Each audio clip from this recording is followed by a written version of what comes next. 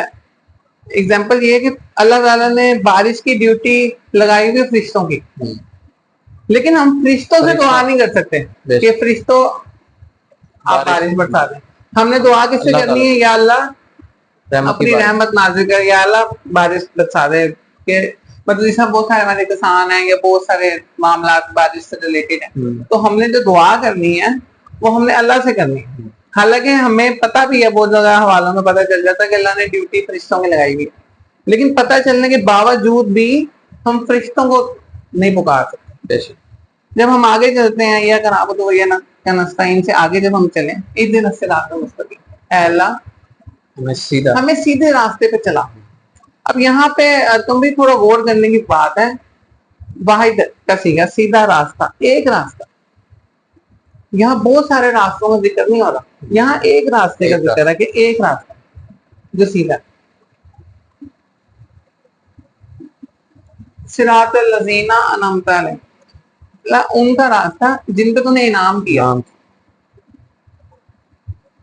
اب ہم غور کریں تو کن پہ انعام ہوا ہے؟ مطلب اگر موسٹ جو ہے سپیریئر جو ہے وہ ایک طرح سے لسٹ نکالیں تو اس میں انبیاء علیہ السلام کا انعام آتا ہے. اب دیکھیں نا ہم نے بات کرنی ہے ایک ریفرنس کے ساتھ. جس ٹائم سورۃ فاتحہ نازل ہوئی میں تو دوسرے صاحب کا دور تھا. ہمیں دیکھنا پڑے گا کہ ہمارے پاس کوئی ریفرنس ایسا ہے کہ انعام اس سے پہلے کن پہ ہوا. اس سے پہلے اگر ہم غور کریں گے تو اس سے پہلے انبیاء پہ انعام ہوا، ان کی آل پہ انعام ہوا. اس کے ریفرنس کے طور پہ میں کوٹ کرنا چاہوں گا، ہماری نماز میں درود شریف پڑھتے ہیں، درود ابراہیمی پڑھتے ہیں. اللہم صلی علی محمد وعلی آل محمد کما صلیت علی ابراہیم وعلی آل ابراہیم انک حمید مجید. اللہم بارک علی محمد وعلی آل محمد کما بارکت علی ابراہیم وعلی آل ابراہیم انک حمید مجید. اس کا مفہوم یہ ہے کہ اللہ حضور صلی اللہ علیہ وسلم اور ان کی آل پہ ایسے انعام کر جیسے تم نے حضرت ابراہیم اور ان کی آل پہ کیا، اسی طریقے سے برکتیں کر.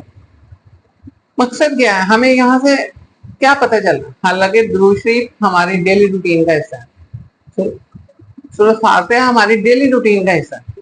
سورۃ فاتحہ کم و بیش ہمارے کسی بھی مکتبہ فکر کے مسلمان اور تم بھائی دن میں 17 دفعہ فرض رکعتوں میں تو سورۃ فاتحہ پڑھتے ہیں.